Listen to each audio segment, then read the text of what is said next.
Good morning, ladies. Today's episode is titled Bleeding and Menstruation.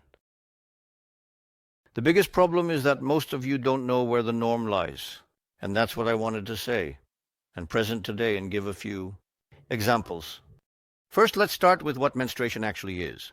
Menstruation in a young girl. It is a system of shedding the uterine lining which occurs as a result of unfulfilled procreation. And such monthly bleeding occurs on average every 28-30 days. Here I will present the uterus. Oh, here you go. This is the uterus that I showed in one of the upcoming episodes. Here is the cavity of the uterus, and this cavity is lined with the uterine lining. And this lining simply sheds every 28-30 days. And menstruation occurs, which is the shedding of the uterine lining tissue. It partially combines with filtered blood and is expelled in the form of menstruation. It comes out over a few days. If we have some kind of illness now, then menstruation is not menstruation, but rather bleeding. Bleeding can be light, average, large, very large. The difference between menstruation and bleeding is that when it comes to menstruation, it doesn't clot. Whereas with bleeding, clots appear. It doesn't clot, and with bleeding, clots appear. They obviously come in different sizes. Then we might be dealing with fibroids, which I've also talked about, or even sometimes with some kind of cancer involving the muscle of the uterus. Let's move on to the second part, which is the muscle of the uterus. Now that we know this, let's move on to the second part, which is how we should actually be careful. How we should be careful, what size menstruation should be. So a normal menstruation lasts for a few days, 5, let's say 6 days. It takes up a volume of about 10 milli. Is a lot?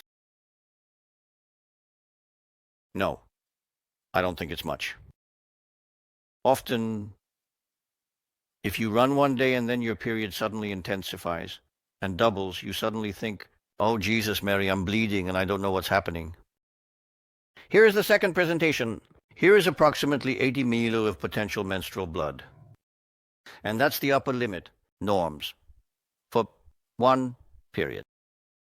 So if we divide that blood over 5-6 days, well, then we have a heavy period. But that's not a tragedy yet. A tragedy.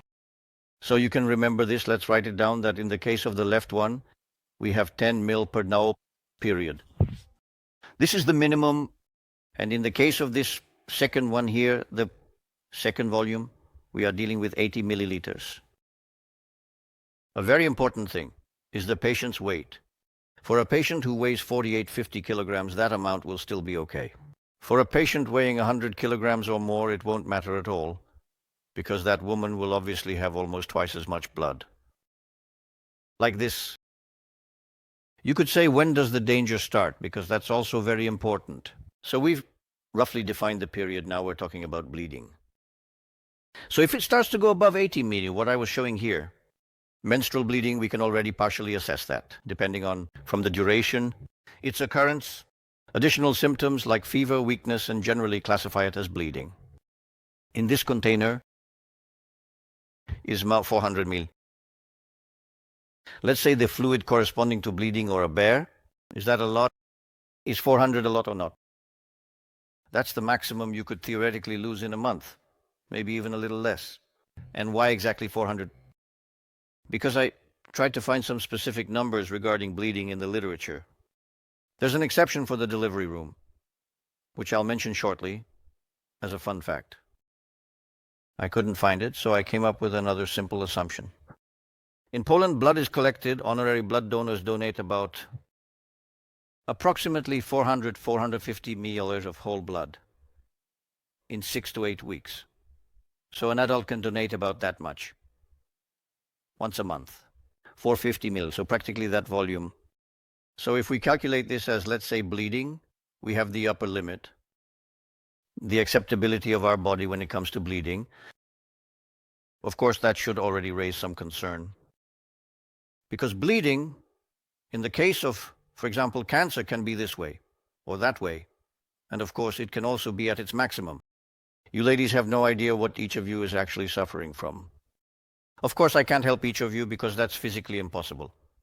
But the most important thing is for you to be able to distinguish 10 ml out of 80 ml per cycle, up to the upper limit of bleeding over, let's say, a few weeks. If you're bleeding more, you absolutely need to see a doctor immediately. This is a very important matter because it has to be taken. Further diagnosis for potential diseases. Just out of curiosity. Now I will talk about childbirth in general. Childbirth. The average blood loss during childbirth. If we say it's about 300, 500, so we can say that all these fluids together have a volume of about 500 milliliters. And that's actually a normal blood loss during childbirth. When the loss exceeds 1,000 mil, problems start. Above 1,500, patient weak, 2L blood loss alarming. Rarely moves. If, of course, during childbirth there is a loss of more than 2 liters of blood, that is already an absolutely alarming condition, and she has to get that blood in some way. So that's an interesting fact, but of course that's not your job anymore. That's the responsibility of doctor overseeing delivery. Does the midwife need to monitor the bleeding? Remember, I was talking about bleeding over a longer period of time here, and in the case of childbirth we say this about an event that lasts a few hours. So, we have clarified those matters. I won't say more today. However, a little historical curiosity, namely because my grandfather was also a doctor in Lviv before the war, the Second World War, not the current war. In this context, they treated it with bloodletting, which is a topic similar to today's. The patient would just come in, and they would simply let some blood out. They would let out between 200, 400, 500 ml, which is about the same amount of blood that is donated today. Of course, that blood was collected in some common container. Well, my father told me about a situation when, as a young boy, he had to let that blood out. You could say it was like approximately a 10-liter bucket of blood. After taking care of my grandfather, he would pour it into the toilet. So that's an interesting historical fact about bloodletting and treatment. Bloodletting. Let's finish. Today's presentation. I wish you a nice day and see you next time.